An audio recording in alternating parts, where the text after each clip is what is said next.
Aplaus yang meriah Bapak sekalian. Hadirin pendengar, pemirsa mitra TA TV dimanapun berada, kita berlanjut pada segmen yang keempat ya. Pada segmen ini calon wali kota akan mengajukan pertanyaan kepada calon wali kota pasangan calon yang lain. Pertanyaan tentu saja terkait dengan tema debat dan visi misi program pasangan calon. Jadi tidak terkait dengan persoalan-persoalan personal maupun yang bersifat sara. Pertanyaan nanti dibatasi hanya 60 detik untuk bertanya. Menjawabnya 120 detik, menanggapinya lagi 90 detik. Boleh dijawab atau ditanggapi oleh wali kota dan wakil wali kota, karena ini pasangan. Tetapi yang bertanya pertama kali adalah calon wali kota. Berurutan dimulai dari calon wali kota pasangan calon nomor urut 2, nanti bergantian pasangan calon nomor urut 1. Pertama saya persilahkan kepada calon wali kota, pasangan calon nomor urut 2. Mohon pertanyaan dirumuskan secara ringkas ya, karena waktunya singkat. Pertanyaan diajukan selama 60 detik kepada calon wali kota, pasangan calon nomor urut 1, dimulai dari sekarang, silahkan. Baik, saya akan menyampaikan pertanyaan kepada calon wali kota nomor urut 1. Apa yang Bapak lakukan sebagai ketua TKKSD di dalam menangani Pasar Rejosari? Matur nuwun. Cukup, masih ada waktu? Itu saja? Oke. Silahkan ditanggapi, waktunya 120 detik, dimulai dari sekarang, silahkan. Baik, yang kami lakukan jelas mengkoordinasikan tim untuk mengkaji segala sesuatunya berkaitan dengan perjanjian kerjasama investasi Pasar Rejosari dengan pemerintah daerah. Masih ada waktu? Cukup? Sudah selesai jawabnya? Cukup. Cukup, oke. Saya persilakan sekarang pasangan calon nomor 2 menanggapi, waktunya 90 detik mulai dari sekarang, monggo. Baik, sudah dikoordinasikan, kenapa sampai saat ini belum juga terrealisasi atau berjalan sebagaimana mestinya? Mohon maaf, ini tidak ada saling tanggap, jadi bertanya, menjawab, dan menanggapi. Ada tambahan tanggapan? Cukup? Oke, baik, berarti selesai, cukup singkat, kita beri aplaus. Ya. Tidak ada masalah ya. Saya moderator mempersilakan sesuai dengan waktu, kalau masing-masing bisa menjawab dengan singkat, padat, itu hak masing-masing pasangan calon ya. Karena semuanya bisa menjawab secara cepat, singkat, dan padat. Baik, berlanjut untuk yang berikutnya. Sekarang kesempatan saya berikan kepada pasangan calon nomor urut 1. Calon wali kota, pasangan calon nomor urut 1, silakan mengajukan pertanyaan kepada calon wali kota, pasangan calon nomor urut 2. Waktunya 60 detik untuk bertanya, silakan. Pak Yuli, sugeng siang.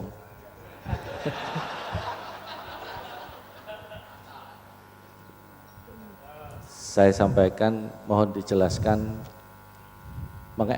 mengefektifkan di dalam Musrenbang, perencanaan di dalam Musrenbang. Silahkan 120 detik. Musrenbang ini adalah program pembangunan di mana dari tingkat bawah hingga tingkat ke atas sampai ke SKPD. Karena ini adalah peran aktif dari masyarakat, RT, RW, tokoh masyarakat yang ada di lingkungan.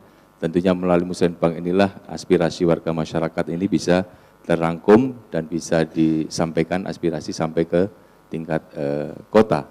Tentunya ini memang sangat baik, tetapi karena keterbatasan anggaran sehingga ada skala prioritas mana yang diutamakan, mana yang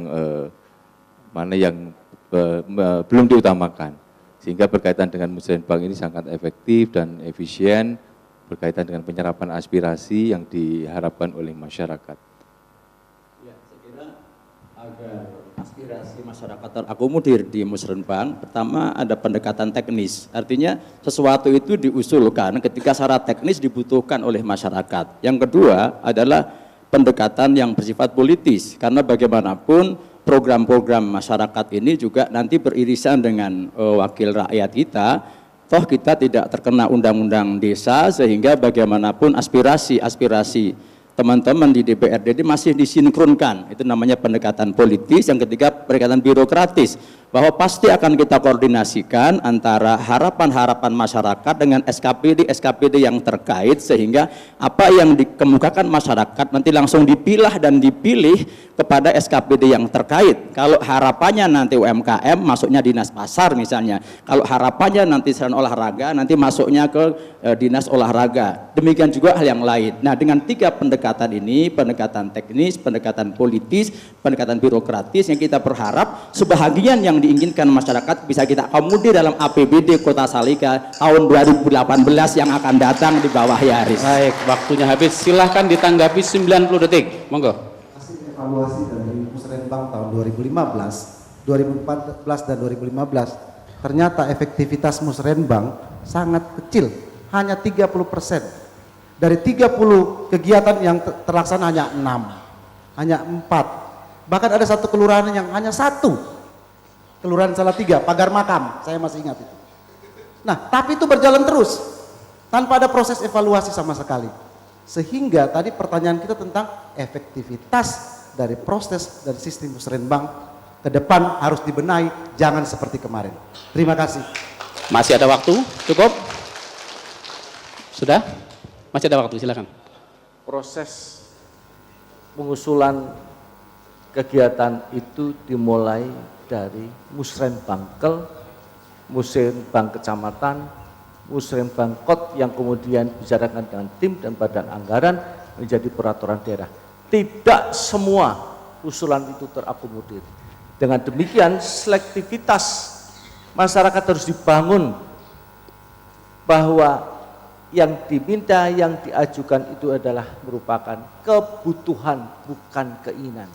Apabila tidak terakomodir, maka ada satu pintu lagi, yaitu lewat pokir. Dan itu nanti pokir tentunya senyawa dengan yang tidak terakomodir dalam. Oke, waktunya habis. Kita beri aplaus yang meriah, Bapak sekalian. Ini segmen yang paling singkat nampaknya ya. Kalau misalnya nanti perdebatannya belum tuntas, bisa dilanjut ke segmen yang kelima.